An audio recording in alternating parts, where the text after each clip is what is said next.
औज़ुबिल्लाहि मिनश्शैतानिर्रजीम बिस्मिल्लाहिर्रहमानिर्रहीम सल्लु अलल हबीबि अल्लाहुम्मा सल्लि अला सय्यिदिना व मौलाना मुहम्मदिन सलातन तकून लना अमाना मिन कुल्ली खौफ।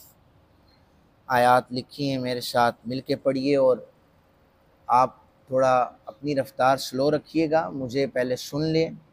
मैं कौन सी आयत पढ़ रहा हूँ, लफ्ज़ कितना लंबा हो रहा है, उसके मुताबिक आप लोगों ने पढ़ना है। बिस्मिल्लाहिर्रहमानिर्रहीम। व यक़ूलुल्लज़ीना आमनू अहाउलाइल्लज़ीना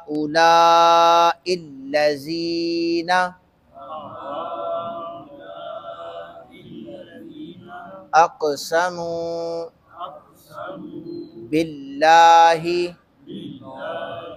जहद ऐमानिहिम इन्नहुम लमअकुम हबितत अअमालुहुम फ़अस्बहू खासिरीन। या अय्युहल्लज़ीना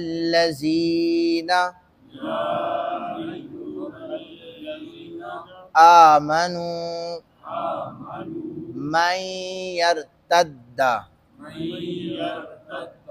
मिनकुम अन दीनिही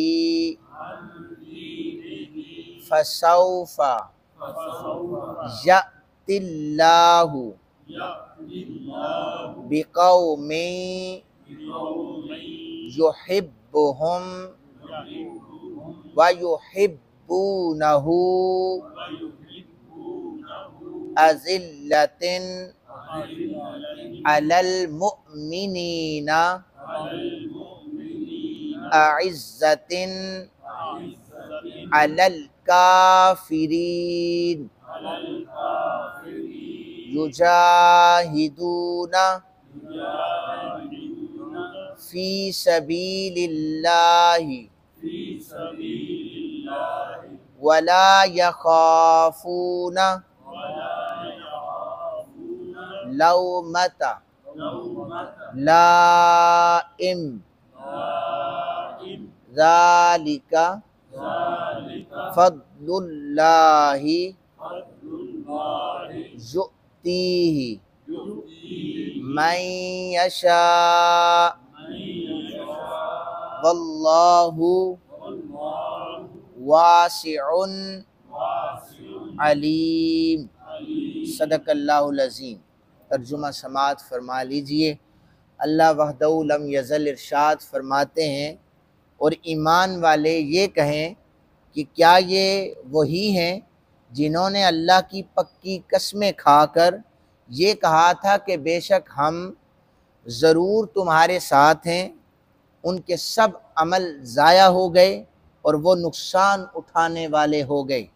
ईमान वालों, तुम में से जो शख्स अपने दीन से मुर्तद हो जाएगा तो अनकरीब अल्लाह ऐसी कौम को ले आएगा जिससे अल्लाह मोहब्बत करेगा, वो अल्लाह से मोहब्बत करेगी।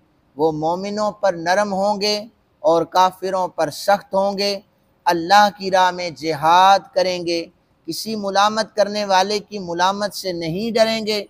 यह अल्लाह का फ़ज़ल है, वो जिसे चाहे अता फरमाता है, और अल्लाह बड़ी वुसअत वाला, बहुत इल्म वाला है।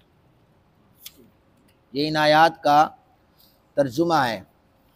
नबी अकरम सल्लल्लाहु अलैहि वसल्लम जब आपके सामने कुछ यहूद जब वो ज़ाहिर होने लगे, यहूदियों की जो बुरी आदत थी वो ज़ाहिर होने लगी, तो वो फंस गए। मुनाफिकीन ने उनका साथ देना छोड़ दिया।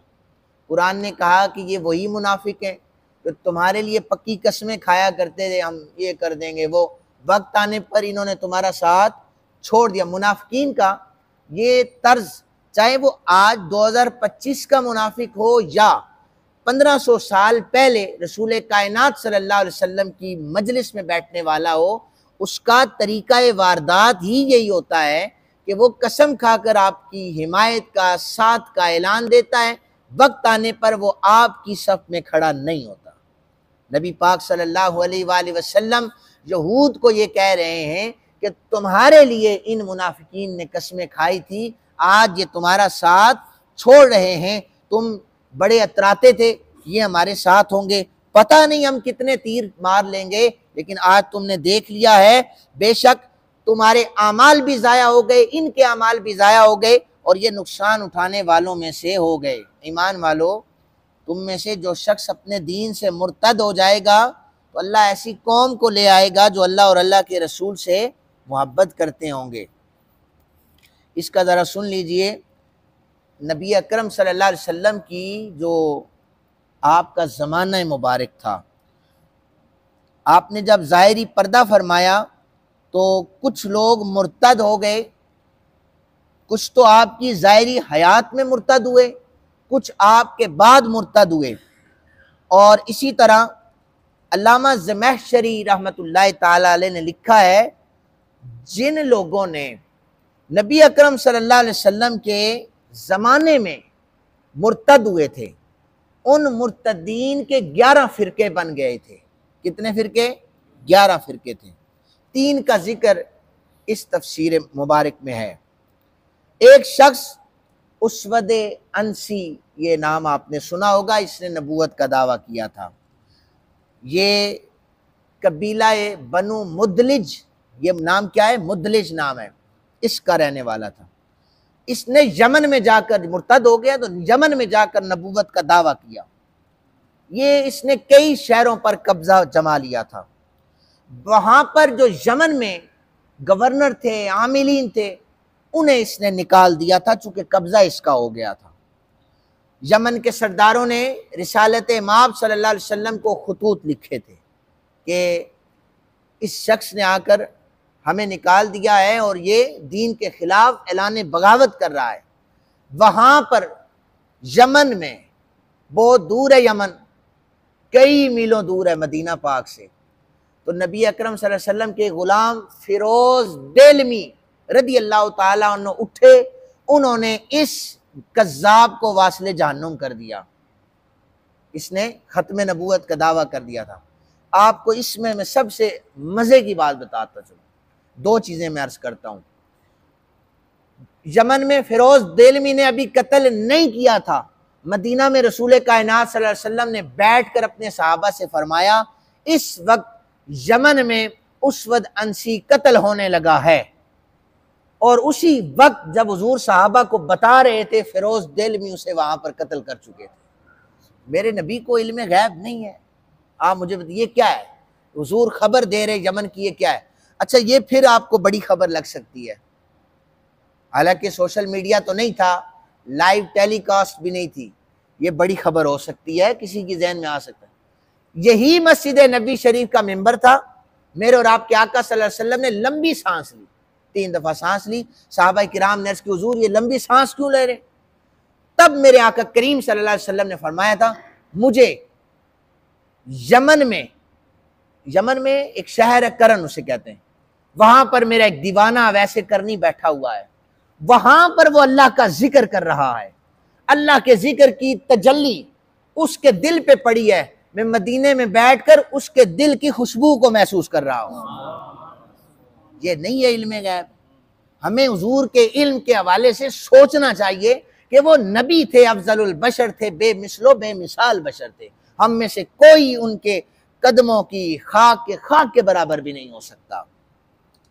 नबी अकरम सल्लल्लाहु अलैहि वसल्लम के ज़माने मुबारक में दूसरा जो शख्स था जिससे जंग हज़रत जनाबे अबू बकर पाक रज़ियल्लाहु ताला अन्हु ने की थी, ये मुसैलमा कज़्ज़ाब था। इसने भी नबूवत का दावा किया था। इसने मेरे आका करीम सल्लल्लाहु अलैहि वसल्लम को एक खत लिखा था। खत की इबारत जो उसने लिखी थी वो ये थी, अज मुसैलमा रसूलुल्लाह, मुसैलमा अल्लाह का रसूल खत लिख रहा है बराए मोहम्मद रसूलुल्लाह के नबी पाक सल्लल्लाहु अलैहि वसल्लम को खत लिख रहा है। नबी अकरम सल्लल्लाहु अलैहि वसल्लम को उसने खत लिखकर ये कहा था, दोनों नबी हैं कि दौर में आ गए, आधी ज़मीन आपकी आधी मेरी है। काफ़ी सारी शराइत उसने लिखी थी, वो कभी इंशाल्लाह जुमे पर उसको हम डिस्कस करेंगे। बहरहाल नबी अकरम सल्लल्लाहु अलैहि वसल्लम ने जवाब दिया आपने, अज मोहम्मद रसूलुल्लाह बराए मुसैलमा कज़्ज़ाब, ये हुजूर ने अल्फाज लिखे थे कि मैं एक झूठे मुसैलमा की तरफ खत लिख रहा हूँ। उसने जब मुख्तलिफ किस्म के फितने फसाद बपा करना शुरू कर दिए तो जमाना हजरत अबू बकर सिद्दीक रज़ी अल्लाह ताला अन्हु का था, तो आपने उससे जंग की। तो नबी पाक सल्लल्लाहु अलैहि वसल्लम के चचा को वाशी ने कत्ल किया था, बाद में इस्लाम कबूल हो गया था। तो हजरत वाशी हजरत अबू बकर सिद्दीक रज़ी अल्लाह ताला अन्हु के लश्कर में थे। फिर ये आगे बढ़े तो इन्होंने जाकर मुसैलमा कज़्ज़ाब को वासिले जहन्नुम कर दिया। हजरत वाशी का बयान सुनिए, वो कहते हैं ज़माना जाहिलियत में मैंने सबसे अजीम बंदे को कत्ल किया था, वो अमीर हमजा थे। कहते मुझे उसका दुख है, लेकिन ज़माने जाहिलियत में मैं था और मैंने सबसे अजीम इंसान को कत्ल किया था, लेकिन अब मैं ज़माना इस्लाम में आ गया हूँ, अब मैं वैशी ने सबसे बदबख्त तरीन बंदे को वासिले जहन्नुम किया है। ठीक है, ये भी एजाज जो वहशी को मिला है, ये मुसैलमा कज़्ज़ाब का। तीसरा जो फिरका था ये तुलैहा बिन खुवैलद, ये कौम थी, इनके एक शख्स ने, बल्कि तुलैहा ने, इसी की कौम ने, इसने दावा नबूवत किया। तो नबी अकरम सल्लल्लाहु अलैहि वसल्लम ने जंग के लिए अपने प्यारे साहबी हजरत खालिद बिन वलीद रज़ी अल्लाह ताला अन्हु को भेजा। आपसे वो शिकस्त खाकर भाग गया, फिर मुसलमान हो गया, उसने नेक अमाल भी किए। जनाब हजरत अबू बकर पाक का ज़माना आया, आपके ज़माने में मुर्तदीन के 7 फिरके बन गए। हजरत उमर बिन खत्ताब रज़ी अल्लाह ताला अन्हु को ज़माना आया, एक शख्स मुर्तद हुआ आपके ज़माने में, ये गस्सान का रहने वाला था। लोग गैरत में आकर, यकीन जाने, गैरत में आकर दीन से इनराफ कर देते हैं, ये इस ज़माने में भी है, पहले भी है, वो दीन की धज्जियाँ उड़ा देते हैं। इसका नाम है जबला बिन एहम, इसने एक थप्पड़ की वजह से दीन छोड़ दिया था। ये बैठा हुआ था तो वहां पर एक नसरानी ने इसकी चादर पे पांव रखा था, तो इन हो जाती है, इसकी चादर पे पांव आया ना, इसने मुड़ के उस नसरानी को थप्पड़ मारा था। ये जो केस था ये हजरत फारूक आजम रज़ी अल्लाह ताला अन्हु के पास चला गया। उन्हें फरमाया भाई ऐसा तो नहीं होगा, तूने थप्पड़ मारा है, बात कितनी सी चादर पे पांव आया। आपने फरमाया वो नसरानी दोबारा इसे थप्पड़ मारेगा। उसने कहा मुझे मोहलत दें या 10,000 दिरहम में देता हूं, थप्पड़ नहीं खाऊंगा। उसने कहा नहीं, थप्पड़ तो खाना पड़ेगा, उमर की अदालत है। बहरहाल जब उसे मोहलत दी, वो रूम जाकर मुर्तद हो गया। उसने दावा किया कि मैं इस्लाम छोड़ रहा हूं, सिर्फ इस थप्पड़ की वजह से उसने इस्लाम को छोड़ दिया। इसलिए इस्लाम जैसी नेमत अल्लाह ताला ये बार बार अता नहीं करता। आप लोग शुक्र अदा करें कि आपके किसी अमल अच्छे के बगैर ही अल्लाह ने आप सबको मुसलमान पैदा कर दिया है। और जब आपको अल्लाह ने मुसलमान पैदा किया है, इस्लाम दिया है, इस्लाम के मुताबिक ज़िंदगी गुजारें। मुस्तफ़ा करीम सल्लल्लाहु अलैहि वसल्लम के जितने फ़रामीन हैं उनको सामने रखकर ज़िंदगी गुजारें, तो देखें अल्लाह ताला कैसे कामयाबियाँ अता फरमाता है। वमा अलैना इल्लल बलाग। आमीन।